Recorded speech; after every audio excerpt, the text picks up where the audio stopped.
Ramani, Pak, kalau ada pihak-pihak yang mengatakan bahwa ini remunerasi sudah dilakukan, dan kemudian Direktorat Jenderal Pajak sudah bertekad melakukan pembersihan, tetapi lagi-lagi masih ada yang tertangkap walaupun ini memang kerjasama dengan KPK. Ada yang mengatakan bahwa Direktorat Jenderal Pajak ini gagal melakukan pembersihan. Komentar Bapak? Oh, justru terbalik dong, Mbak. Kita ini kan ada 32.000 pegawai dan ada 500 kantor ya tersebar dari Sabang sampai Merauke. Ini organisasi yang sangat besar, ya. Jadi kita nggak bisa berandai-andai bahwa seolah-olah semua orang pasti akan seperti malaikat. Yang penting apa yang kita akan lakukan adalah kita membangun sistem pengawasan yang sangat-sangat efektif.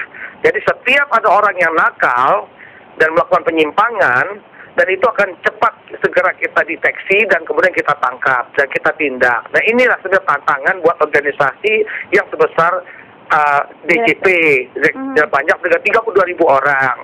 Akan sangat kalau kita mengatakan di 32.000 orang itu tidak akan ada lagi yang melakukan yang nakal. Gitu. Bisa dijamin Pak, 32.000 orang itu tidak akan ada lagi yang nekat-nekat nakal lagi gitu Pak? Enggak, saya nggak bisa jamin itu. Tapi yang saya jamin, begitu ada yang nakal, kita akan tangkap. Dan kita akan proses hukum secara tegas. Ini organisasi besar, Mbak. Ya. Banyak, kalau Mbak lihat di bank, bahwa Citibank aja yang jauh lebih kecil daripada kita bisa terjadi. Makanya, justru masyarakat mestinya dan kalangan media itu justru menyambut. Kalau ada yang ketangkap seperti ini, inilah bagian daripada reformasi dan keseriusan kita untuk melakukan pembersihan. Jadi jangan terbalik melihatnya. Kalau ada yang ketangkap seperti ini, justru dia disambut, berarti kita serius. Kita serius melakukan tiba di organisasi kita. Baik. Di satu sisi apresiasi untuk tekad dari DJP dengan KPK bekerja sama untuk menangkap basah yang nakal tadi gitu ya Pak. Tetapi di sisi lain ini menjadi sebuah semangat negatif untuk masyarakat yang mungkin rajin membayar pajak ketika ditangkap lagi ada yang seperti ini, maka mereka kekhawatirannya adalah malah negatif melihatnya gitu Pak. Loh, sekarang kalau ketangkap itu kan karena kerjasama ada pegawai pajak dengan masyarakat. Dalam hal ini masyarakat pembayar pajak. Berarti kan dua pihak yang harus kita seterap. Nah, ini dengan adanya ini kan ada efek jerah terhadap kedua belah pihak. Karena ada penyuap dan penerima suap, itu dua-duanya tertangkap. Dan ini kita harapkan dengan demikian, masyarakat pembayar pajak pun juga jerah dan mereka jangan coba-coba melakukan penyuapan. Jadi sebenarnya ini yang masalahnya itu bukan hanya di pegawai pajak aja. Masyarakat pun juga harus mendukung. Jangan memberikan penyuapan kepada pegawai pajak. Jadi dua-duanya harus kita kenakan hukuman supaya DJP bersih, masyarakat kita juga punya sikap yang juga integritasnya tinggi gitu loh. Baik. Nah, sekarang untuk pihak yang menyuap ini ataupun siapapun para wajib pajak dan mulai bermain-main lagi dengan berbagai cara, apakah Bapak juga sudah menyiapkan kepada para pegawai Bapak bahwa jangan menerima hal-hal yang seperti itu? Oh iya, pasti Mbak. Saya selalu, halo? Iya Pak. Saya selama ini keliling Mbak, jadi saya kan punya kantor Kanwil Pajak itu ada 31 di 33 provinsi. Selalu saya datang, saya ketemu dengan seluruh karyawan pajak dan selalu kita berikan pengarahan, pembinaan dan kita ingatkan untuk mereka tingkatkan integritas mereka dan juga profesionalisme mereka. Dan juga Menteri Keuangan kita Pak Agus Marto selalu menekankan perlunya ditingkatkan integritas dan kemudian juga salah satunya kita meningkatkan sistem pengawasan kita gitu Mbak. Jadi itu upaya itu kita lakukan terus-menerus sampai sekarang. Baik, Pak, ini ada penelpon, tetapi nanti saya mau tanya dulu satu lagi kepada Bapak, penyuapnya ini mau diapain, Pak? Ini kan udah sampai penegak hukum. Kami kan, kenapa kita ajak KPK? Karena KPK yang punya kewenangan untuk menangkap dan kemudian untuk melakukan tindakan lebih lanjut. Dan tadi kami sudah ketemu dengan pimpinan KPK dan alhamdulillah pimpinan KPK kemudian akan menganggap ini serius dan akan melanjutkan ini ke tindakan selanjutnya yaitu penyidikan dan kemudian akan diambil alih oleh KPK untuk tindakan hukum selanjutnya. Jadi ini udah berada di KPK. Baik, ini ada Pak Sasmito Hadi, Sekjen dari Asosiasi Pembayar Pajak. Pak Sasmito Hadi, selamat malam. Selamat malam, Mbak Indi. Komentar langsung Pak, ada lagi nih yang ditangkap Pak oleh KPK, tertangkap basah. Ya, saya bilang, saya boleh jawab. Ya. KPK, saya sampaikan salut untuk bisa menangkap Tri lagi. KPK itu harusnya menangkap koruptor yang di atas 1 miliar. Kalau restitusi pajak yang sekarang 200 juta ditangkap, terlalu mahal. Rakyat pembayar pajak menggaji KPK sebulan 75 juta. Karena ini yang ditangkap ini, Kepala Seksi Sidoarjo ini adalah mantan Kasubag TU di kantor pajak besar di Gambir kalau tidak keliru. Jadi kalau ngomong restitusi, di kantor pajak besar Gambir, itu ada restitusi yang 1,8 triliun, aromanya itu dicairkan tempo hari karena ada gratifikasi yang disampaikan kepada saya, ceritanya itu isinya 3 juta US dollar. Baik. Jadi kalau Pak Fuad Rahmani pada waktu itu belum masuk Dijen Pajak itu, masih jadi kepala Bapepam. Baik. Saya kasihan, Pak Fuad Rahmani itu kawan saya orang baik gitu. Jadi kalau Pak Fuad Rahmani itu sekarang masuk di belantara pajak, itu yang dihadapi big fish yang mereka bisa mengintervensi. Ya, Pak Sasmito, semua pernyataan Anda barusan itu didengar oleh Pak Fuad Rahmani. Pak Fuad, ada komentar? Ya, pertama Ya, Pak Fuad. Ya, pertama saya terima kasih kepada Pak Sasmita yang telah memberikan pujian, ya, terima kasih. Tentunya kita mau juga sangat mengharapkan juga nanti dukungan dari Asosiasi Pembayar Pajak Indonesia untuk memberikan kita berbagai macam data yang tadi disampaikan oleh Pak Sasmita, ya. Tapi saya juga sebagai Dijen Pajak yang baru, memang ini kan kasus-kasus yang sudah lama, ya. Tapi yang saya tahu kasus ini udah disampaikan juga ke penegak hukum sebenarnya, gitu Pak Sasmita. Ya, Pak Sasmita silakan. Ya, saya minta maaf pada saya Pak Fuad Rahmani ya, sebagai Sekjen Asosiasi Pembayar Pajak. Saya tahu sekali bahwa Dirjen Pajak itu ngos-ngosan ngumpulin target. Jadi kalau ada orang membobol kas negara dengan restitusi fiktif, itu memang kasihan sekali Dirjen Pajak itu. Karena harap diketahui Mbak Indi, ya, pajak itu nggak tercapai kemarin 2010 karena ada yang restitusi diduga fiktif itu sampai dengan 26 triliun restitusi PPN. Dan temuan BPK itu sudah menyatakan Desember 2010 ada satu perusahaan pengekspor kelapa sawit itu 1,8 triliun restitusinya setahun. Apa iya dia membeli bahan baku kelapa sawit itu 18 triliun? Jadi kalau mau dilakukan pemeriksaan, dilakukan uji material. Jangan uji formil melihat kwitansi-kwitansi, karena faktur pajak fiktif bisa dibikin. Saya pernah menghadapkan mantan direktur perusahaan faktur pajak fiktif kepada direktur penyuluhan pajak yang lama. Baik. Nah, ini tolong supaya Pak Rahmani mewaspadai, hati-hati. Jadi jangan sampai nanti kantor Dijen Pajak itu dirobohkan, terus nanti banyak pegawai pajak yang mengundurkan diri. Kasihan. Saya dengar yang berin-berin ada 100 orang gitu. Iya. Pak Sasmito, Pak Fuad juga masih mendengar saya ya. Tadi di awal Pak Sasmito mengatakan selamat sudah menangkap teri, artinya ada yang lebih besar dari teri. Gimana tuh Pak Fuad? Pak Fuad silakan.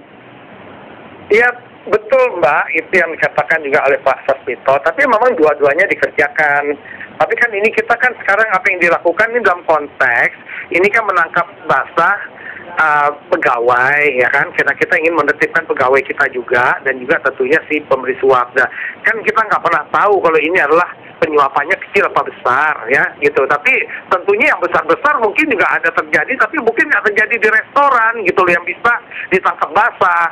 Dan itu memang kita juga melakukan gitu. Jadi setahu saya kasus-kasus yang disampaikan oleh Pak Sasmito itu sekarang itu sudah berada di penegak hukum gitu loh. Jadi memang ada, tapi yang dikatakan Pak Sasmito itu benar, dan saya terima kasih ya atas informasi yang disampaikan Pak Sasmito, dan ya kita tentunya tetap akan melakukan juga. Jadi yang besar-besar pun selain yang teri-teri ya kita tetap juga kita akan tindak gitu ya.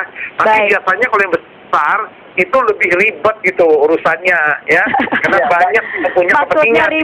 Maksudnya ribet ini banyak kepentingan, terus kemudian DJP nggak berani, nggak juga kan Pak? Nah berani Mbak Indi, saya sampaikan ya, kalau Dijen Pajak itu mau betul-betul berhasil, Pak Fuad Rahmani harus melaksanakan perintah Presiden SBY April 2010 untuk menangkap big fish mafia pajak.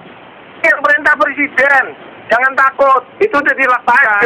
Itu jangankan ke orang lain, desanya saja dimasukkan penjara kok. Baik. Jadi takut, beliau itu seorang konstitusionalis yang patuh. Baik, Pak Sasmito ditahan dulu. Pak Fuad ingin mengatakan sesuatu tadi tampaknya. Ya, oke.